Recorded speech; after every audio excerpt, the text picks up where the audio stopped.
Good morning বন্ধুরা, তোমরা কেমন আছো সবাই? আশা করি তোমরা ভালো আছো। আমি কিন্তু খুব ভালো আছি। দেখো সকাল সকাল ঘুম থেকে উঠে 2 হাঁড়ি ধান ভিজিয়েছিলাম কালকে, তো আজকে সিদ্ধ করে নিচ্ছি। আর খুব রৌদ্র উঠেছে জানো, খুব রৌদ্র উঠেছে। আর আজকে কিন্তু মঙ্গলবার, তো ধানগুলো আমি সিদ্ধ করিনি। আর এদিকে আমি কোনো কাজবাজই করিনি, তাড়াতাড়ি করে। এদিকে ছাগলটা রয়েছে, ছাগল গল্প গামলার মধ্যে ঘাস দিয়ে দিয়েছি। আর এত ধোঁয়া ধোঁয়া তো আছেই, আর এদিকে আমার খুব গরমও লাগছে। দেখো দাঁড়িয়ে দাঁড়িয়ে আমি কিন্তু ধানগুলো সিদ্ধ করছি। কখন ধানগুলো সেদ্ধ করব, তারপর আমি রান্নাবাড়ি করব। অনেক কাজই রয়েছে, কোনো কাজবাজ করিনি, শুধু ঘরগুলো ঝাড় দিয়েছি, আর কোনো কাজই করিনি। সম্পূর্ণ কাজ করে নিতে হবে বন্ধুরা, তোমরা সঙ্গে থেকো, সাথে থেকো কেমন। আর দেখো আমার 1 হাঁড়ি হয়ে গেল, এটাও হয়ে গেছে। এখন নামিয়ে নিব, অল্প রেস্ট করে নিই। খুব গরম লাগছে বন্ধুরা, জানো খুব গরম লাগছে বন্ধুরা। দেখো আমি ধান সিদ্ধ করতে করতে হাঁপিয়ে গেলাম, শুয়ে আছি এখন। ধানের হাঁড়ি কিন্তু নামাইনি, পরে নামাবো। এত রৌদ্র উঠেছে না, ঘুম থেকে উঠতে অল্প দেরি হয়ে গেল। কেন বলো তো, মানে কালকে 12টার দিকে ঘুমিয়েছিলাম, তাই জন্য একেবারে টের পাইনি। আর ওইদিকে দেখো, দেখেছ ছাগলের বাচ্চাও কিন্তু শুয়ে আছে। বাচ্চানি, এই বাচ্চানি, আমিও শুয়ে আছি পাকার মধ্যে। কি আর করব, খুব গরম লাগছে গো। ধান সিদ্ধ করতে করতে 2 হাঁড়ি ধান সিদ্ধ করলাম, আর কাজবাজগুলো কিন্তু এখনও করিনি, পরে করব। তো বন্ধুরা পরে দেখা হচ্ছে। ভালো লাগলে ভিডিওটা তোমরা কিন্তু সাবস্ক্রাইব করে দিও, আর পারলে একটা কমেন্ট করো। আর কমেন্ট নিয়ে কিন্তু অনেক কথাই বলেছি আমি, সবাইকে কিন্তু বলিনি। একজন আমার সঙ্গে কাটি করছে, কাটি শয়তানি করছে, বুঝতে পারলে? তো পরে দেখা হচ্ছে, কাজবাজগুলো করি বন্ধুরা। দেখো সম্পূর্ণ কাজবাজ করে চলে আসলাম রান্নাঘরে। দেখো রান্নাটা করে নিচ্ছি। কি রান্না করছি, ভাতটা হয়ে গেছে আমার, ভাতটা হয়ে গেছে। এখন শুধু ধান নাড়াচাড়া দিব, আর এদিকে রান্নাটা করে নিব। অনেকটা কিন্তু বেলা হয়ে গেল বন্ধুরা, জানো। আর ধান সিদ্ধ না খুব বড় কাজ, এটা একটা বড় কাজ, বুঝতে পারলে? দেখো তেজপাতা আর শুকনো লঙ্কা দিয়ে দিয়েছি। ডাল সম্বরা দিব, কেমন। ডাল ভাতই রান্না করব আজকে। খুব গরম আর খুব রৌদ্র উঠেছে, আর উনুনে রান্না বসিয়েছে। এখন দেখি আর থাকা যাচ্ছে না ঘরে, এত গরম লাগছে। অল্প রসুনের কোয়াও দিয়ে দিয়েছি 2-3টে, আর পেঁয়াজ সম্বরা দিয়ে, তেজপাতা শুকনো লঙ্কা সব কিছু দিয়ে ডালটা সম্বরা দিয়ে দিই। কী আর করবো। আর আজকে কিন্তু খুব গরম জানো বন্ধুরা, একেবারে থাকাই যাচ্ছে না। আর আমি ধান নাড়াচাড়া করবো যে কী করে, বুঝতেই পারছি না। ধানটা সেদ্ধ করেও বিপদে পড়ে গেলাম, কী আর করবো। তো দেখো আমি ডাল সম্বরা দিয়ে দিলাম। তো ডাল, আলু ভাজা আর সঙ্গে পাঁপড় ভাজবো, ব্যাস। মানে আজকের মতো রান্না ওরকমই হবে, ডাল ভাত। তো বন্ধুরা দেখো খুব গরম, আর ঘরের মধ্যে খুব ধোঁয়া হচ্ছে, হাওয়াও আছে অল্প অল্প, তার জন্য। আর এদিকে দেখো পাঁপড়টা নিয়ে আসলো ছেলে, এখন পাঁপড় ভেজে নিব। ভাতটা হয়ে নিক, তারপর পাঁপড় ভেজে তারপর আলু ভাজা করব।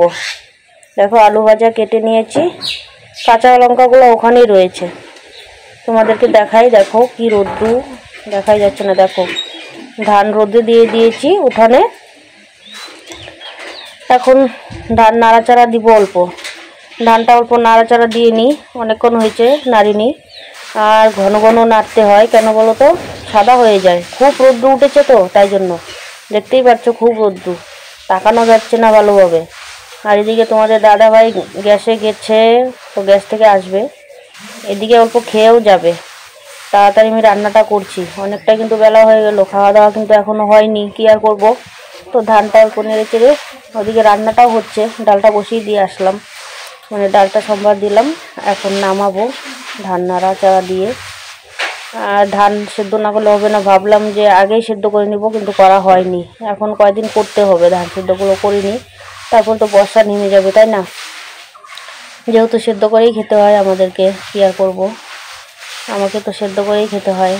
ধান সেদ্ধ করো, তারপর মিলে ভাঙাতে হয়, ঝাড়তে হয়, তারপর খেতে হয়, মানে অনেকটাই পরিশ্রম করে খেতে হয়। আর আজকে এত রৌদ্র উঠেছে বন্ধুরা, জানো না, খুব রৌদ্র উঠেছে।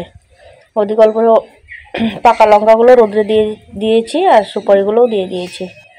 দেখো বন্ধুরা আমি এখন কি করছি, খুব গরম লাগছে। দেখো ধান নেড়ে এসে একবারে ঘেমে শেষ। এখন দেখো আলু ভাজাটা করে নেব, ডালটা হয়ে গেছে, ডাল নামিয়ে দিয়েছি। এখন আলু ভাজাটা করে নিই। তোমরা কিন্তু ভালো লাগলে ভিডিওটা লাইক কমেন্ট শেয়ার সাবস্ক্রাইব করে আমার সঙ্গে থেকো, কেমন। আর খুব ভালো লাগলে অবশ্যই একটা কমেন্ট করতে পারো। দেখো আমি ভাজাটা সম্বার দিয়ে দিই, ভাজাটা। আর এদিকে দেখো আমি পাঁপড়গুলো আগে ভেজে নিচ্ছি, ভাজাটা করার আগে পাঁপড়টা ভেজে নিই, মানে পাঁপড় ভাজা আর আলু ভাজা ডাল ওরকমই রান্না। তো পাঁপড় ভাজা শেষ, এখন ওই তেলটার মধ্যে আমি ভাজাটা করে নিচ্ছি। তো আগে পাঁপড়টা ভেজে নিলাম, ভালো হলো তাই না। দেখো ভাজা প্রায় হয়েই আসছে, অল্পটুকু বাকি আছে আর। তারপর আলু ভাজাটা হয়ে গেলে দেখো পাঁপড়গুলো কি সুন্দর হয়েছে, এক বাটি পাঁপড়, খেতে ভালোই লাগবে তাই না। ডাল পাঁপড়, সঙ্গে লেবু লঙ্কা পেঁয়াজ কাঁচা, ব্যাস। দেখো বন্ধুরা আমরা ভাত খেয়ে নিচ্ছি, মেয়ের জন্য ভাত বেড়ে রেখেছি আর ছেলে ভাত খাচ্ছে, আমিও একেবারে ভাতটা বেড়ে নিয়েছি, সবাই একসঙ্গে খেয়ে নিব তাই না।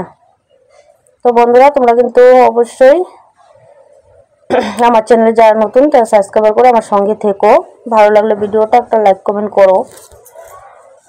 আর তোমরা কিন্তু একদমই ভুলে যাও লাইক করতে, কমেন্ট করে বেরিয়ে যাও কিন্তু লাইক করতে ভুলে যাও। আর ভিডিওটা যারা কন্টিনিউ করো না অবশ্যই করে নিও। তো ডাল ভাতই রান্না করেছি আর কি, ডাল ভাতই খাওয়া হোক।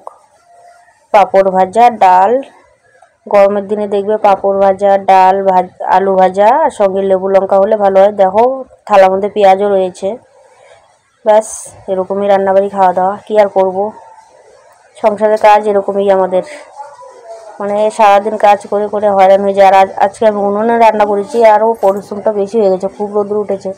আর গ্যাস কিন্তু আছে, আমি গ্যাসে রান্না করিনি কেন বলো তো, এদিক ওদিক অনেক কাঠখড়ি রয়েছে তাই জন্য। আর দেখো ওইদিকে মেয়ে লেবু কাটছে, দেখেছো।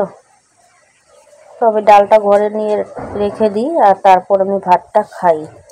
আর খুব জোর খিদে লেগেছে এখন, আর থাকা যাচ্ছে না, এখন ভাত খেতেই হবে। আর কি বলতো, ঘুম থেকে দেরি করে যদি ঘুম থেকে ওঠা যায় না, সম্পূর্ণ কাজ বাজে অনেকটা দেরি হয়ে যায়। তো বন্ধুরা আর কিন্তু দেখা হয়নি, দেখো আমি কতগুলো কাপড় কেচে দিয়েছি, তোমাদের দাদাভাইয়ের গ্যাসের প্যান্ট শার্ট ওগুলো মানে ধুয়ে দিয়েছি। আর ওদিকে মেয়ে কিছু একটা বলছিল, অনেকগুলো কাপড় কেচে দিয়েছি। তো বন্ধুরা দেখো আমি বিকেলবেলায় না অল্প কিছু শাক তুলে নিয়ে আসি, তো শাক খেতে তো খুব ভালো লাগে। আর কিন্তু তোমাদের সঙ্গে দেখা হয়নি একদমই। দেখো আমি স্নান টান করে অল্প শাক কুড়িয়ে নিয়ে আসলাম, তুলে নিয়ে আসলাম জমি থেকে, শাকগুলো খুব ভালো লাগছে দেখতে। তারপরে আমি একটা প্লাস্টিক নিয়ে উঠিয়ে নিয়ে আসলাম সন্ধ্যা কিছুক্ষণ আগে দেখেছো, এক প্লাস্টিক শাক কালকে রান্না হবে। তো বন্ধুরা দেখো আমার মেয়ে আর তোমাদের দাদাভাই মানে চক মেলাতে গিয়েছিল, আমি কিন্তু যাইনি। কেন বলো তো, আমার শরীরটা ভালো লাগছিল না, রোদের মধ্যে কাজ করে করে আজকে আর ভালো লাগছিল না, তাই জন্য আমি মেলায় যাইনি। পাশেই কিন্তু মেলা, স্কুল মাঠে। তো আমার জন্য বিরিয়ানি নিয়ে আসছে, 3 জনের জন্যই নিয়ে আসছে, আর ছেলেকে পয়সা দিয়ে আসছে, ছেলে পরে মেলাতে খেয়ে নেবে। তো বিরিয়ানিই খাওয়া হবে। দেখো আমি অল্প রেডি সেডি, মেলাতে যাই নাই তবুও আমি কিন্তু রেডি সেডি। কেন বলো তো, আমি শর্ট ভিডিও বানিয়েছি বাড়িতে বসে বসে, 2-3টে শর্ট ভিডিও বানিয়েছি, তাই জন্য আমি রেডি হয়েছিলাম। তো বন্ধুরা আজকের মতো কিন্তু এই পর্যন্ত, পরবর্তী নতুন আর একটা ব্লগের সঙ্গে দেখা হবে। আজকের মতো এই পর্যন্তই, টাটা বাই, সবাই ভালো থেকো সুস্থ থেকো। আর আমার ভিডিওটা ফার্স্ট থেকে লাস্ট পর্যন্ত দেখো, এত ভালো করে কথাও বলতে পারি না গুছিয়ে তাই না। টাটা বাই, গুড নাইট, সবাই ভালো থেকো।